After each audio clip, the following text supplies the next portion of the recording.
Čaute všetci, moje meno je Michal Ďurovič a práve sledujete kúzelnícky kanál Magic Miracles. Väčšina kúzelníkov má záľubu v kartách a majú rôzne balíky kariet ako Bicycle, Teleho, Contraband, Virtuoso, majú proste zbierku kariet, ale je jeden balíček kariet, ktorý by nemal chýbať žiadnemu kúzelníkovi. Tieto karty sa volajú Butterfly a v tomto videu sa na ne bližšie pozrieme. Najprv vám tie karty predstavím, ukážem vám krabičku a karty samotné, potom vám poviem, v čom sú tieto karty iné než ostatné, v čom sú dobré a nakoniec vám to celé zhodnotím, či sa teda tie karty vyplatia alebo nie. Takže hneď na úvod by som chcel povedať, že tieto karty vytvoril český kúzelník Ondrej Pšenička a hneď ako tie karty vznikli, tak sa stali veľkým hitom, pretože veľa kúzelníkov po celom svete tie karty kupuje, dáva ich fotky na Instagram a proste podobne. Tie karty sa stali takým, povedal by som, že aj najžiadanejším balíkom tohto roka. Túto modrú verziu kariet som dostal od kamarátky Vicky ešte raz ďakujem a Ondrej Pšenička mi poslal na túto recenziu ešte aj červený balíček kariet, takže vám ukážem potom rozdiely medzi týmito dvomi balíkmi. A taktiež mi poslal takýto obal na tie karty, ktorý je od firmy Karat Card Case, do ktorého sa dá takto krásne ten balíček a tie karty v ňom potom takto vyzerajú, čiže vám ukážem potom aj ten samotný obal. Chcem sa ešte raz veľmi pekne poďakovať Ondrejovi Pšeničkovi za to, že poskytol tieto karty do videa. No a poďme sa teda pozrieť na karty Butterfly. Butterfly je po anglicky motýl a to je dizajn celého tohto balíka. Tu je krabička, vpredu máme teda takéhoto motýla, ktorý je vlastne hlavným logom akoby celého balíka, taktiež sa vyskytuje na nálepkách aj na samotnom dizajne kariet. Tu na spodku máme takýto modrý rámik s červeným pásikom, ktorý teda označuje farbu tých kariet, že toto sú modré karty. Keď sa pozrieme zhora, tak tu máme názov Butterfly Playing Cards. Z jednej bočnej strany je v podstate nič, je takáto minimalistická, zo spodu tu máme nejaké informácie, vidíte Butterfly Playing Cards, prvá edícia, vyvinuté v Českej republike Ondrejom Pšeničkom a nadizajnoval ich švédsky dizajner Stefan Eriksson a boli vytlačené v Belgicku vo firme Cartamundi, čiže tieto karty sú iné než väčšina bicycle kariet, ktoré si kúpite, ktoré sú vytlačené v Amerike, v United States Playing Card Company, ale na ich kvalitu sa pozrieme neskôr. Druhá strana je tiež takáto minimalistická, taktiež zadná strana krabičky. Krabička je z pevného papiera, čiže vám určite vydrží, ale tým, že biela sa ľahko zašpiní od nejakých flakov, čiar alebo niečo, čiže si treba dávať pozor na tú krabičku, ale zase je to výborné, lebo je to veľa miesta napríklad na podpisy, keby ste stretli Ondreja, tak vám ich môže túto podpísať veľkým podpisom.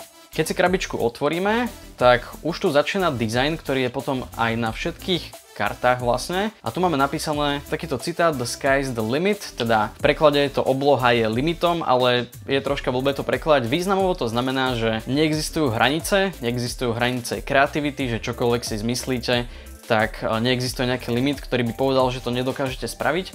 No a keď vyťahnem karty z krabičky, tak keď sa pozriete, tak tá krabička má dizajn aj znútra, čo mám veľmi, veľmi rád. Všade sú tam takíto motýlikovia, ako sú aj vpredu krabičky a pôsobí to veľmi, veľmi príjemne, veľmi pekne, je to taký krásny detail. Už teraz sa mi tie karty veľmi páčia, ešte treba povedať, že karty nemajú nálepku, keď prídu, sú celé zabalené v celofáne a taktiež keď vyberete samotné karty z tej krabičky, tak aj tie karty sú zabalené v celofáne, čiže keď si tie karty kúpite, nie je šanca, aby boli nejakým spôsobom poškodené. Takto vyzerá zadná strana kariet, dominujú tu teda dvaja takíto motýly, ktorí sú zrkadlovo otočení, tu v strede takýto kvet a všade dookola sú ornamenty kvetov a lúpeňov a celé to pôsobí ako taká nejaká lúka, príroda. Veľmi pekne dizajnovo to pôsobí celé dokopy. Karty nemajú štandardný biely okraj, ten dizajn je proste od strany k strane a tým pádom keď spravíte VR, tak tie karty vyzerajú viac umelecky. Vidíte, že ten dizajn je omnoho krajší na takýchto kartách, než keby tu máte teraz všade bielú farbu. Túto vlastnosť ocení veľa florisherov, pretože ich floriše budú vyzerať viac zaujímavo, budú viac farebné. Ja sám v tom problém nevidím, ale napíšte mi aj do komentára váš názor, či v tom vidíte problém alebo nie. Poďme si prezrieť jednotlivé karty. K tomuto balíku nedostanete žiadne extra karty, žiadne reklamné karty, žiadne gimmicky. Máte tu štandardných 52 kariet plus 2 žolíkov. Možno by sa hodilo sem dať nejakú trikovú kartu ako double face kartu, ale tieto karty sú už dosť trikové sami o sebe, čiže myslím, že nič extra sa nebolo treba dávať. Tu máme hneď 2 žolíkov. Opäť tu platí minimalistický dizajn týchto kariet, nie je tu dané nič naviac, nič špeciálne, je tu napísané Joker, tu je motýl čierny, tu má celý ten dizajn, čiže viete tam spraviť povedzme nejakú zmenu, že máte jedného a potom ho zameníte za druhého.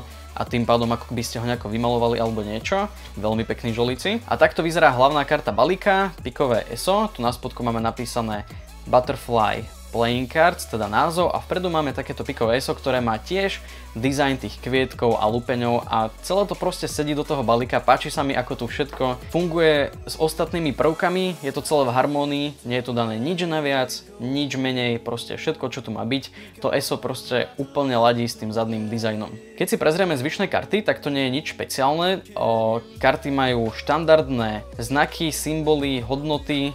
Je tu malinký rozdiel oproti Bicycle kartám, pretože tieto karty nie sú vyrábané firmou United States Playing Card Company, ale v podstate dostanete to isté, možno tie farby, tá žltá je možno tak viac tmavšia, tie srdcia sú možno tak trochu ostrejšie, ale v podstate je to štandardný balíček kariet, až teda na tie neštandardné prvky, o ktorých vám poviem o chvíľu. Čo sa týka kvality týchto kariet, tak ako som už spomínal, tie karty nie sú vyrábané americkou firmou United States Playing Card Company ako všetky ostatné karty.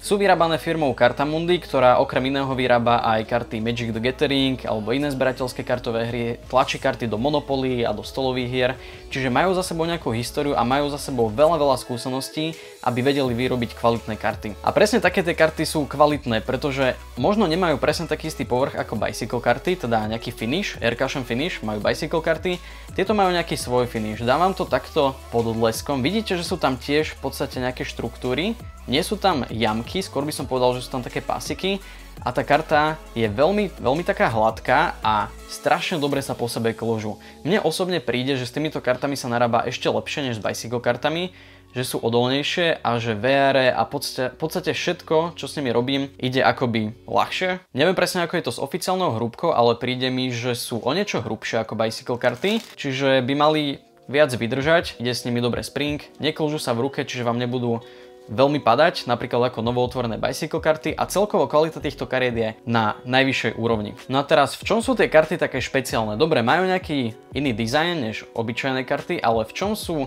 také zaujímavé pre všetkých kúzelníkov? Tieto karty využívajú metódu, ktorá ešte nikdy v histórii nebola použitá. Nechcem veľmi hovoriť o tejto metóde, pretože je to v podstate tajomstvo. Tieto karty sú značené, to vám môžem povedať. Tie karty sú značené, že viete, aká karta je aká karta, bez toho, aby ste ju videli teda spredu, ale nie je to tradičné značenie, že sa pozriete na kartu zozadu a viete, aká karta to je. Tieto karty sú tak geniálne značené, že divák vám môže povedať akúkoľvek kartu z balíka chce, vy viete ten balík preložiť na nejakom mieste a na vrchu sa bude nachádzať tá karta, ktorú divák povedal. Najlepšie na tom je, že karty Butterfly využívajú ešte ďalšie metódy, ktoré sú už teda známe. Je ich vlastne 1, 2, 3, 4, myslím, že 4 alebo 5 rôznych metód v tomto balíku, ako viete rozlišovať karty, ako viete povedať, ktorá karta je ktorou kartou. Jedna z nich napríklad, to je asi taká jediná, ktorú vám môžem povedať, lebo tu si všimnete hneď, keď sa teraz pozriete, tento kvietok tu v strede nie je symetrický. Ak sa venujete kúzelníctvu, tak asi viete, na čo to slúži. Ondrej Pšenička si vybral firmu Cartamundi práve preto, že United States Playing Card Company majú nejaký štandard, okoľko sa tie karty môžu odchylovať. Preto majú biely okraj a niekedy vidíte, že ten dizajn je malinko posunutý, myslím, že majú nejakú odchýlku 2 mm. Ondrej Pšenička potreboval odchýlku menšiu ako milimeter, aby to bolo proste presné, aby každá karta bola vytlačená presne takisto, aby bola vytlačená rovno, a práve firma Cartamundi mu vedela túto techniku poskytnúť a práve preto dal vytlačiť karty tam, ale musím povedať, že tie karty sa podarili, sú výborné a neurobíte chybu tým, keď si ich kúpite, pretože všetky tie systémy, ktoré sú v tých kartách ukryté, vám dajú viac možností vytvárať kúzla. Aj preto je na tej krabičke citát The sky is the limit, pretože s týmito kartami skutočne viete robiť čokoľvek vám napadne, čo sa nedá spraviť ani s normálnymi kartami. Tie systémy sa naučíte tak, že tie karty si kúpite, pozrite si ich a budete trocha špekulovať nad tými kartami a zisťovať, čo je tam iné. To som napríklad robil v niektorých prípadoch ja a prišiel som na to. Alebo keď si kúpite tie karty z niektorých obchodov, tak vám pošlú k tomu nejaký návod, či už nejaký videonávod alebo obrázkové PDF-ko. Ešte vám ukážem na chvíľu ten červený balík, ako som vám slúbil. Je to taký istý balík, len je v takejto bordovej farbe. To už záleží potom na vašom vkuse, ktorá farba sa vám viac páči. Mne osobne sa páčia obe, modrá možno trochu viac, ale táto červená je veľmi príjemná a veľmi pekne vyzerá. A čo sa týka tej krabičky, tak túto krabičku bolo možné získať, keď sa vytváral ten projekt na Indiegogo, čo je teda niečo ako Kickstarter, kde teda ľudia dávali tie peniaze, aby ten projekt vôbec vznikol. Jedna z tých odmien, ktorú ste mohli dostať, bola takáto krabička. Neviem, či sa to dá niekde zohnať, ak náhodou nájdem nejaký český alebo slovenský obchod, tak vám dám nejaký odkaz. Tie karty tam akorát takto sedia a potom je tam takéto viečko, ktoré tu má magnety. Tie magnety sa potom napájajú sem a pekne to drží. Je to pomerne stabilné, pevné. a tu je taký vygravírovaný motýlik, ktorý je akorát na dizajne tej krabičky. A ešte posledná informácia, predtým než opustím tento stolík. Tie karty sa vyrábajú v modrej a červenej verzii a vyrábajú sa značené a neznačené. A to zistíte tak, že toto tu logo na vrchu, keď po ňom prejdete prstom, tak na týchto modrých kartách je to také gravírované a ten dizajn vystupuje von, tak to vidíte. To znamená, že tie karty sú značené a na týchto kartách je to tam čisto iba vytlačené a takisto tento motýlik na spodu. Vidíte, že tento je tam rovný na krabičke a tento je takýto gravírovaný. Takže ak máte gravírovaného motýlika alebo hore nadpis, tak máte značený balíček kariet. OK, to by bolo k recenzii. Ak sa vám tieto karty páčia, tak do popisu videa vám dám odkazy, kde si tieto karty môžete kúpiť. Ale v čase natáčania tohto videa sú tie karty mierne limitované, pretože vyšli spôsobom ako Kickstarter, ale budú sa robiť ešte ďalšie výtlačky a som si istý, že aj nejaké ďalšie verzie, čiže keď budem vidieť niekde na internete, kde sa dajú tie karty kúpiť, tak vám dám do popisu videa odkazy a budem to priebežne meniť, aby ste mali stále prístup k týmto kartám. To by bolo všetko k tomuto videu. Ak sa vám páčilo alebo chcete podporiť moju tvorbu, tak mu dajte palec nahor a ak máte ešte nejakú otázku, tak mi ju napíšte dolu do komentára alebo čokoľvek máte na srdci. A ak ešte neodoberáte môj channel Magic Miracles, tak zvážte kliknúť dole na odber, pretože takéto videá vydávam pravidelne, či už sú to recenzie, kúzla alebo floriše. A keď kliknete dole na odber, tak všetky videá budete vidieť ako prvý. To je odo mňa všetko, teším sa na vás pri ďalšom videu. Čaute!